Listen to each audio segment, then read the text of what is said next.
right, old school NBA fans, self-research, NBA facts. Got another video for you. As always, thanks to anybody who watches my videos, subscribes to my channel. I really appreciate it. Want to give a special thanks to Adidas 20. Man, thanks a lot for another super thanks from you. I really appreciate it. Thank you so much. In this video here, I'm rebutting Nick Wright ridiculous position that LeBron James had a better single season in 2013 than any single season that Michael Jordan had. Now, obviously, this is going to come down to opinion, what metric you decide to use. But for me, any metric you use, it's not close. We have to take into account that LeBron James was on an absolute super team that he constructed. Him, Chris Bosh, Dwayne Wade all got together and decided to form this super team.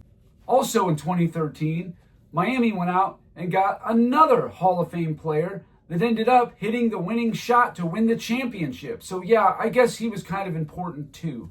Nick's argument is weak and flimsy, but here you go so you can see the context he's talking about. There is an argument to be made that LeBron's peak was higher than Jordan's. But I will put the 27-game winning streak year, the year he was Finals MVP, League MVP, second place Defensive Player of the Year, and talking about the Heat in 2013, or 2014, up against anything Jordan ever did. I understand, and LeBron was 3 votes shy of Defensive Player of the Year. So you heard it from the horse's mouth. Nick Wright saying 2013, LeBron James better than any single season that Michael Jordan ever had. That is preposterous. He thinks that 27-game winning streak, it's not a record. It's a nice feat, sure, but it's not a record. Michael Jordan's got records. This guy just had a nice feat, but he did it on a super team, like I said. The crux of his argument stems from that Defensive Player of the Year. Now, you heard him say that LeBron was 3 votes short of getting Defensive Player of the Year. Are these guys just allowed to lie? No one ever fact checks. Nobody ever rebuts them on screen live. They never do it. Why doesn't Chris Broussard say 3 votes? What are you talking about? Marc Gasol won Defensive Player of the Year in 2013. All right? He had 30 points, 30 first place votes. LeBron James had 18 first place votes. So that can't be what he's talking about. Serge Ibaka had 14, Joakim Noah had 13, and Tony Allen had 9, and actually Tim Duncan had 11, and Paul George had 8. So he was closer to all those guys than he was Marc Gasol. So this notion that he was right there to win Defensive Player of the Year, he wasn't. He was not right there. It's ridiculous. When it comes to the points, Marc Gasol got 212 overall points. I'm guessing for first, second, and third place finish, or fourth and fifth, however the ballot is done. LeBron James had 149. So he's 63 points away from Marc Gasol. Serge Ibaka had 122. He's only 27 away from the third place guy. Joakim Noah, 107. Tony Allen, 102. He's closer to these guys in the top 5 than he was Marc Gasol. And that's first of all. Second of all, so the season that I'm going to throw out there, just this one, I could have used several others, but 1992 Michael Jordan season, I'm just going to use that one. So in 1992 Defensive Player of the Year, Michael Jordan finished tied for 3rd. Who was ahead of him? David Robinson, Dennis Rodman. He was tied with Scottie Pippen, and Joe Dumars under him. Perennial, all-time great defensive players is who he was dealing with for Defensive Player of the Year. A joke compared to the guys that LeBron was dealing with. So here's the names. You tell me. Who do you think had a harder time to win Defensive Player of the Year? Does one stand out maybe a little bit more than the other? Maybe they were a little bit better defensive players? Yeah, exactly. That's the joke. And that is the lying Nick Wright special right there that he always does. This guy gets away with all this stuff. That's why I feel so remiss to go and rebut this guy. Somebody's got to do it. I know other content creators, especially like Uncut Hoops, you're all over this stuff. And I applaud you for that. We need more of this. Bigger content creators calling this guy out for his lies, because it's ridiculous. 2013 Miami. Here's who LeBron James was playing on. We'll just go with the top 5 players in points per game. You got LeBron James, Dwayne Wade, Chris Bosh, Mario Chalmers, and Ray Allen. That was his squad. Not bad, huh? Michael Jordan's squad in 1992 was Michael Jordan, Scottie Pippen, Horace Grant, B.J. Armstrong, and Bill Cartwright. That was the top 5 leading scorers on the 92 Bulls. Take a look. Who do you think had the better roster? I don't even see how it's up for debate, but take a look. Who do you think had the better top 4 scoring teammates? Let's just go with that. And if you want to go with the other starter, go ahead. Miami had Udonis Haslem. The Bulls had John Paxson. A wash at best, if not Haslem was the better player. 2013 LeBron, the crux of Nick Wright's argument. He picked out this season. You heard him. LeBron, an MVP, was first. Defensive Player of the Year, he was second. He was on a team with a 66-16 record. They were 16-7 in the playoffs, and he was the Finals MVP. Michael Jordan in 1992, first for MVP, third for Defensive Player of the Year, 67-15 record, actually a game better than Miami, 15-7 in the playoffs because they didn't have a best of 7 in the first round. He won the scoring title, the Finals MVP, and he also set the record for the most points in a half, 35 points in a Finals game. Still stands to this day. Take a look. You tell me, who do you think was better? Who had the better season? I think it's pretty obvious. To go a little more in-depth, let's take a look at who Miami was playing on the road to the championship. Now, we've already established the Bulls were 1 game better in the regular season, so they're pretty close, right? In the first round, Miami played Milwaukee, 38-44. In the semifinals, they played Chicago, 45-37. In the conference finals, they played Indiana, 49-32. And then in the finals, they played San Antonio, 58-24. The Bulls in the first round, Miami, 38-44. The semifinals, they played the Knicks, who were 51-31. Conference finals, Cleveland, who was 57-25. And then in the finals, Portland was 57-25. So as you can see, plain as day, the Bulls had much tougher competition. They had to beat 3 50-win teams. LeBron had to beat 1. Big difference there.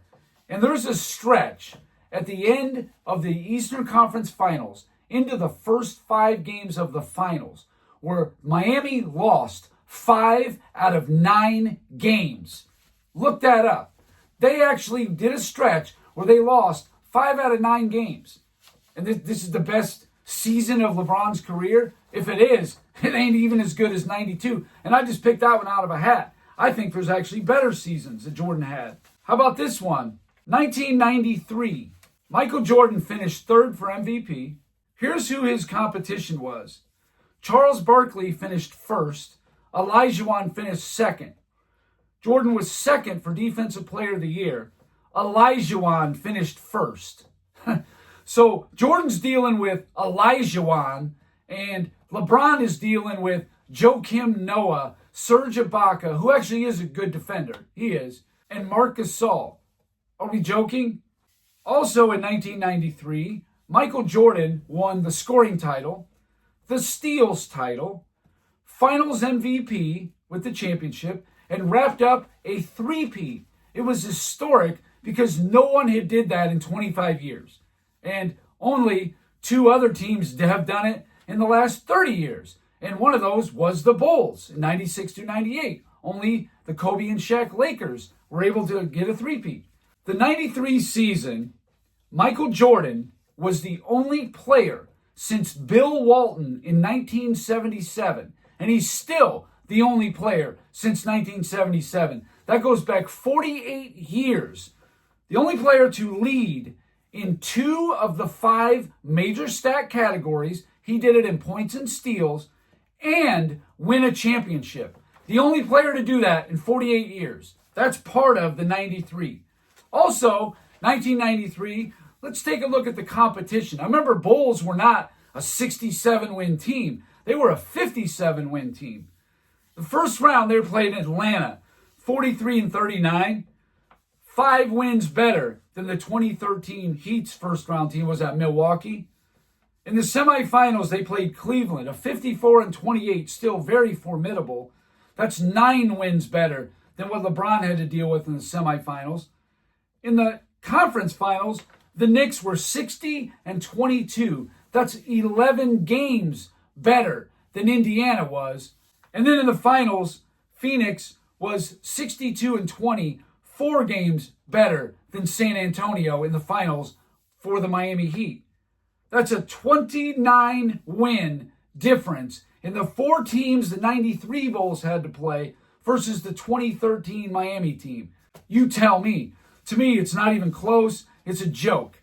Obviously, Jordan had a better season in 92 or 93. I thought they were talking about individual. Jordan had the MVP and won Defensive Player of the Year in 1988 with the 35 points per game and all that. But he's throwing the team stuff in there. That's going to be his undoing, Nick Wright. How about 1996? At 33 years old, not even in his prime anymore.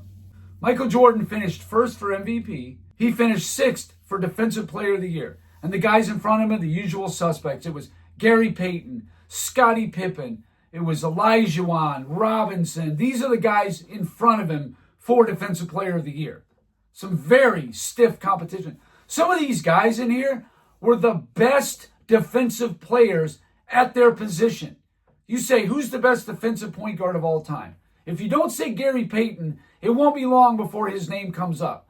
Very quickly, he's going to be in there. How about shooting guard? Obviously, Jordan, yes. Small forward. Scottie Pippen's got to be in the ballpark of the best defensive small forward ever. Havlicek's up there. A couple other guys, Kawhi Leonard. But Pippen's got to be right there in the mix.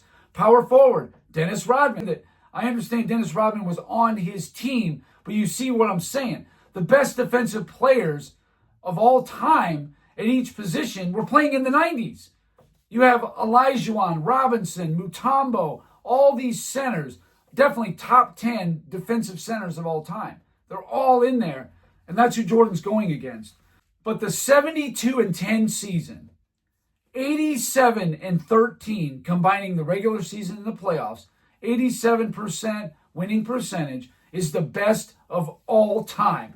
LeBron just doesn't have anything close to this. He doesn't. Yeah, he's got a finals MVP and an MVP. Jordan's did that, 4 times? Okay? Big deal. He doesn't have anything historic like this. He doesn't have a 72-10 record, 35 points in a finals half. He doesn't have any of this. 1991, the debut finals record.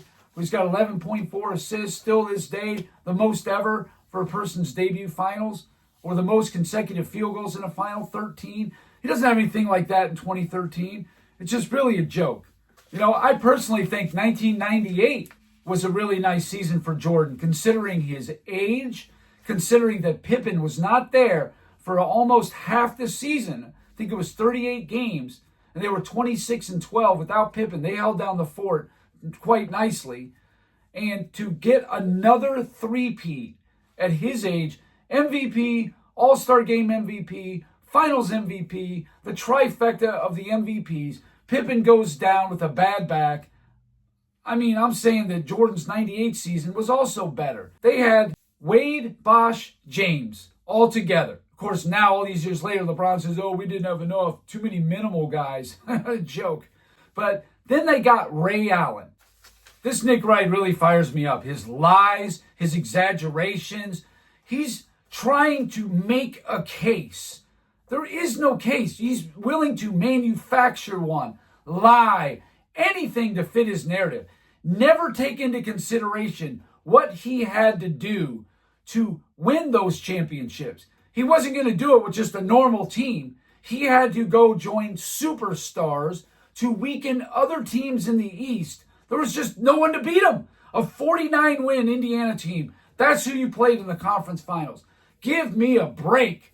Jordan was playing a 51-win team in 92 semifinals, a 54-win team in the 93 semifinals, a 51 team in the 98 semifinals, and a 56-win team in the 97 semifinals. This whole thing can get stupid so quick. It gets me so fired up. let me know, do you think LeBron James's 2013 can hold up against Michael Jordan's 1992, 1993, 1996, 1998, 1991? Any of those, in my opinion, were better than LeBron James. 97, they're all better. They just were. He's talking individual and team-wise merged together. For me, there's no debate here. Considering what he had as teammates, and then consider what Jordan had for teammates, especially in the first three-peat. He did not have the firepower that LeBron did, not even close. Anyway, that's all I got for this video. Thank you guys for watching. If you liked it, please hit the like button. If you wouldn't mind sharing it, that would be great. If you haven't subscribed already, please do. I'll be giving daily content. And that's it. Until next time.